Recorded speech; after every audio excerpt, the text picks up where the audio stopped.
Hello, everyone. This is Demai again. For today's DB talk, I invited back Julian, our product manager in charge of database on international market. So today we'll still talk about PostgreSQL. So Julian, so what we will talk about in this section? Hi, Demai. Nice to meet you again. So today we will have some discussion about the mechanism of our RDS PostgreSQL security.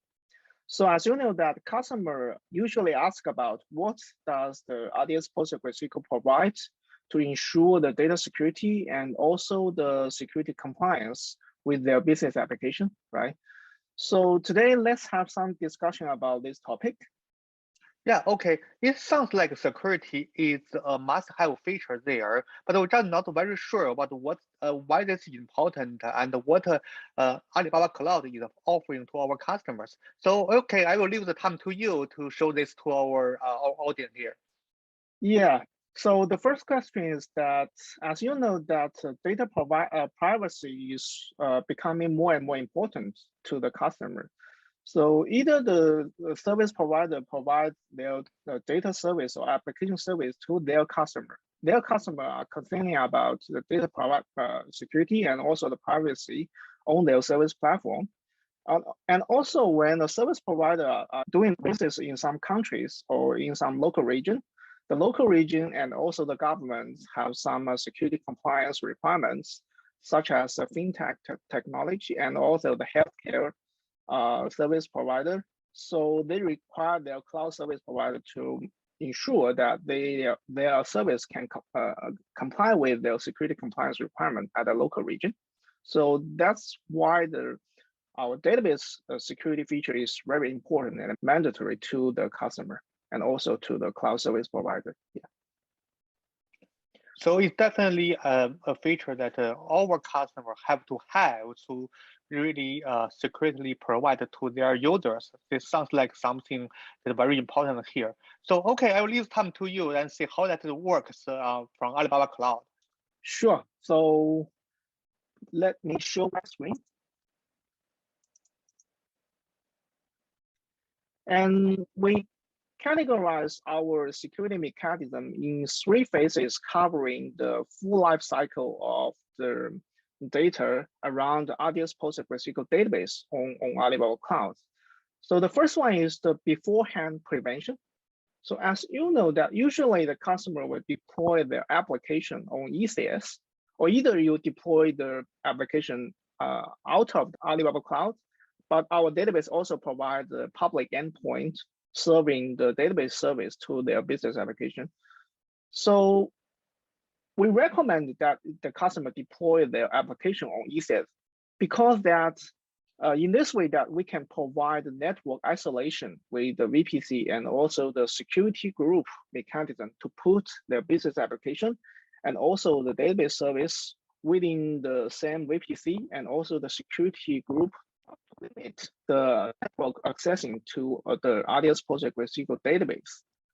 So another one is for sure that the database itself can provide authentication and also the ACL mechanism to authenticate the user accessing and also the different privilege to the different user and different roles, right? So another mechanism we call whitelist access control, that between the ECS and also the proxy module, we have the IP filter module to building within the RDS PostgreSQL and also the network component to filter the IP address which can access the RDS PostgreSQL database. So you can limit the whitelist of the IP address which can access your RDS PostgreSQL database. So if you are using the RDS PostgreSQL version 10, 11, or 12, you can use a PG extension called the SQL firewall to extend your SQL within the RDS PostgreSQL engine. But unfortunately, this SQL firewall is an open source version of a PG extension, and it stopped update since the 2012. So it is not available in the version 13 and also the version 14, okay? So in terms of the encryption in motion and at rest, we provide the SSL, which is that to encrypt your access link of the data transmission between your application and also the database. And in terms of the encryption at rest, we provide the cloud disk encryption. And also you can use the feature of a BYOK, which is the bring your own key.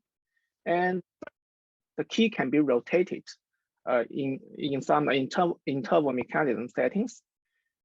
And for sure that the backup and recovery is the mandatory feature of the database. So we also can configure the backup encryption, also using the symmetric key encryption like AES 256 algorithm to encrypt your backup datasets on the OSS, right?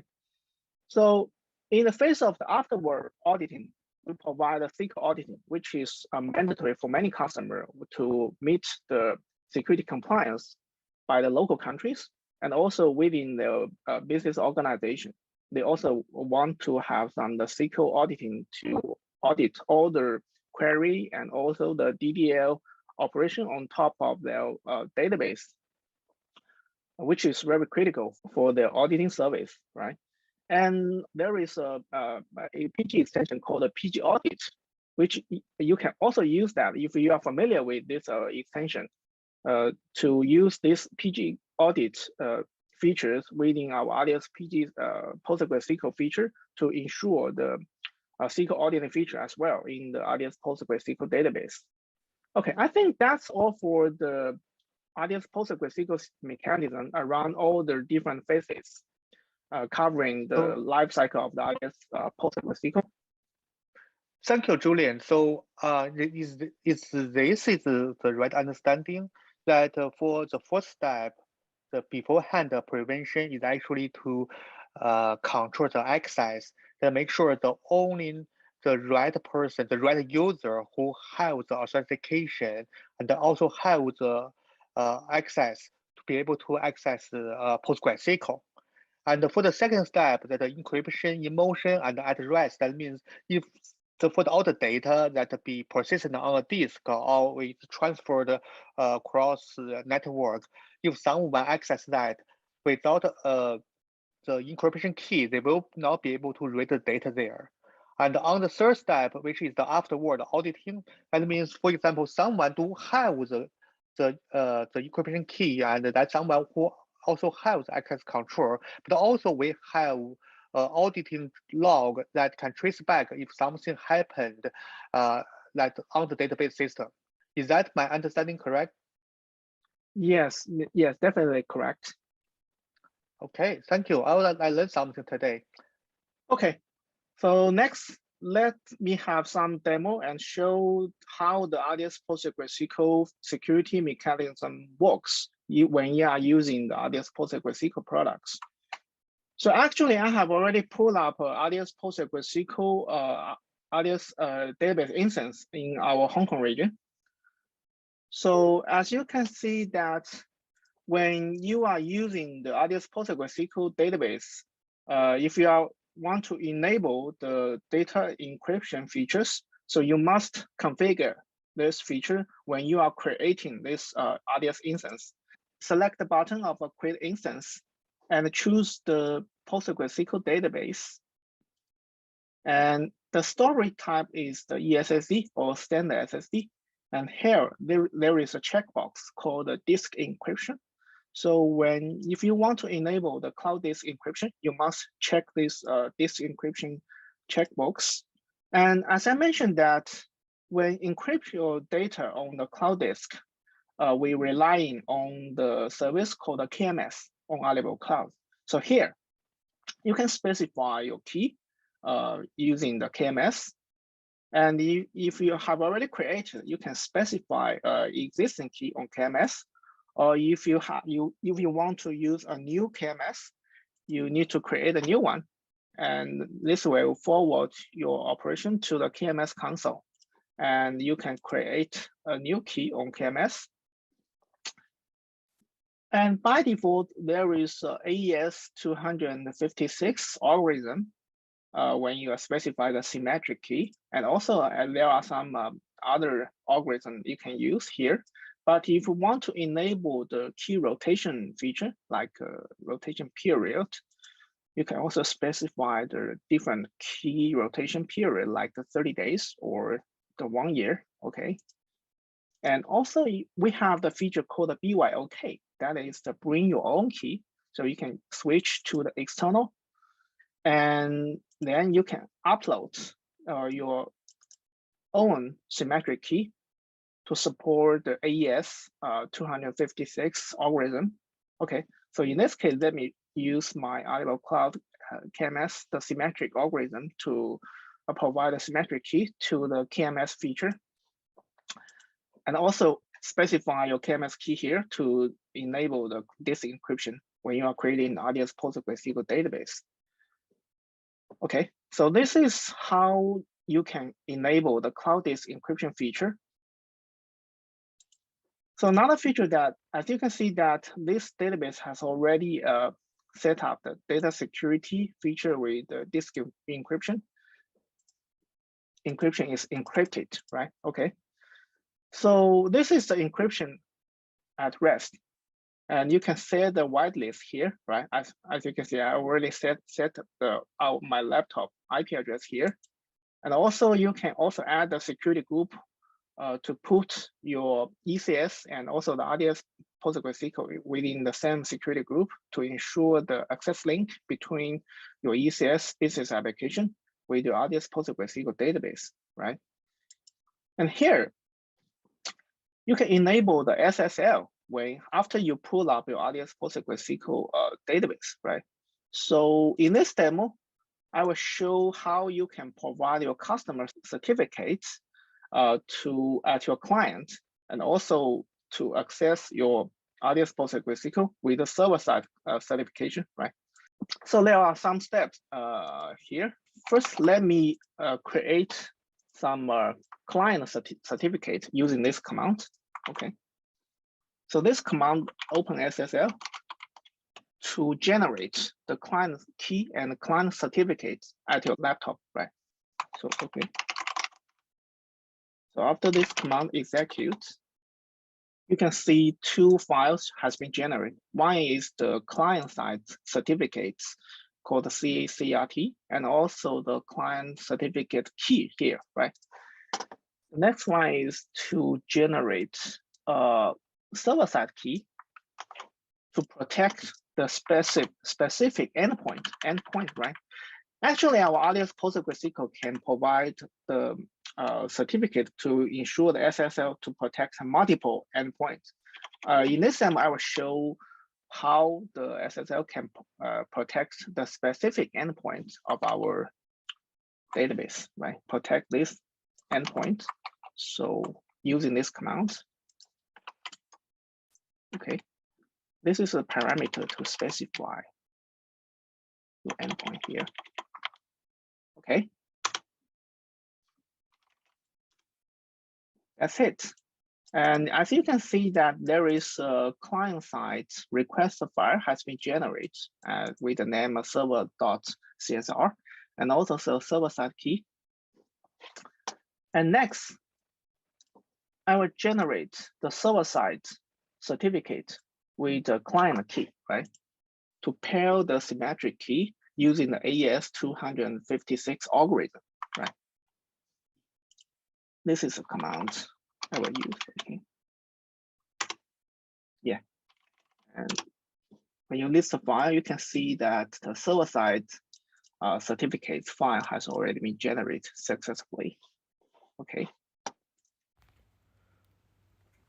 Next, let's configure the server cert and the server key to the RDS PostgreSQL database.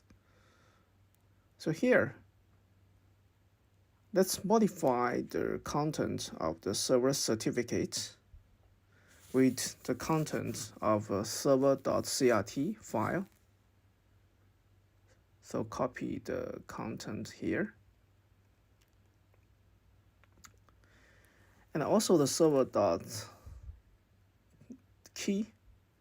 which is the content for the private key. So paste the content here. And then the RDS PostgreSQL database instance will be put into the modifying SSL status, which is also to be restarted. After for a while, the RDS PostgreSQL database will be restarted successfully.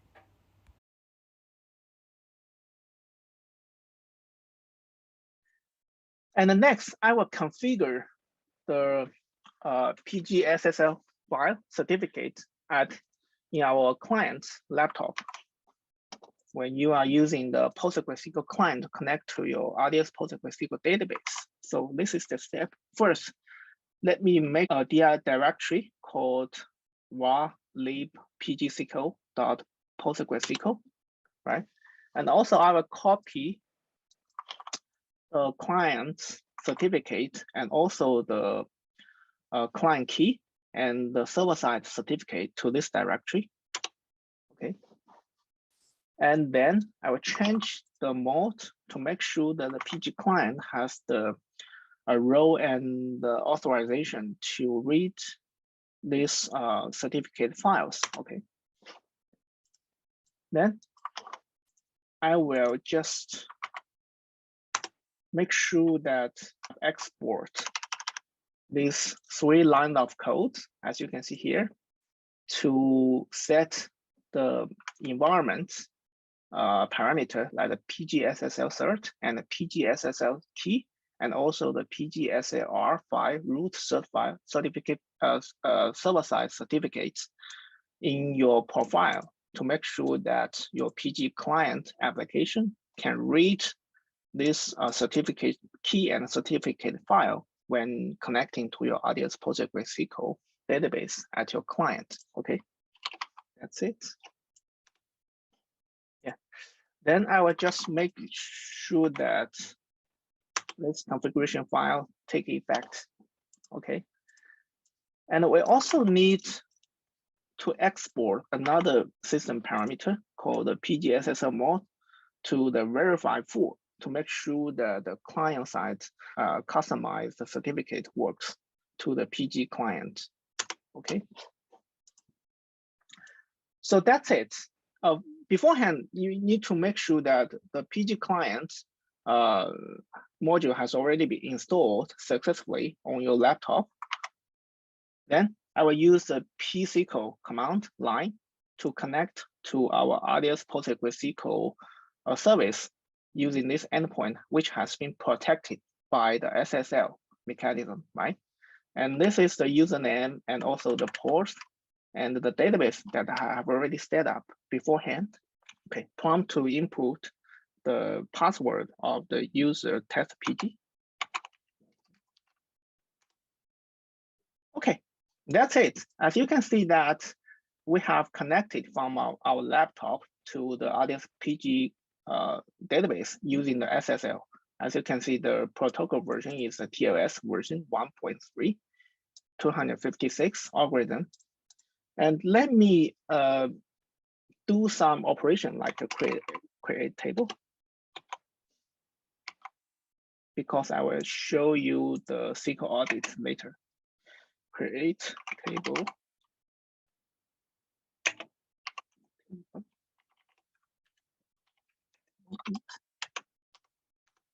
Okay, create a table and insert a record.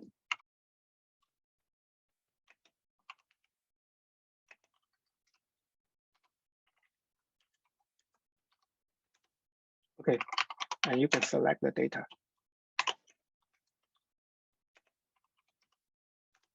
That's it. Okay, this is the SSL feature. So the next one is that I will show you when you are doing the backup, right? So we provide the service called the DBS. So you can go to the DBS service.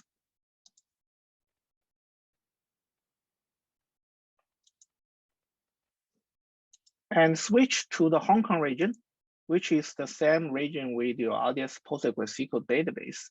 And you need to add a data source select the cloud database and also the PostgreSQL database. Instance type is RDS instance, right? And the PG engine is the PostgreSQL. And you can select your database, which I will use the security demo instance, right? And the database name that I have already created beforehand. This is the password. Let me test the connection.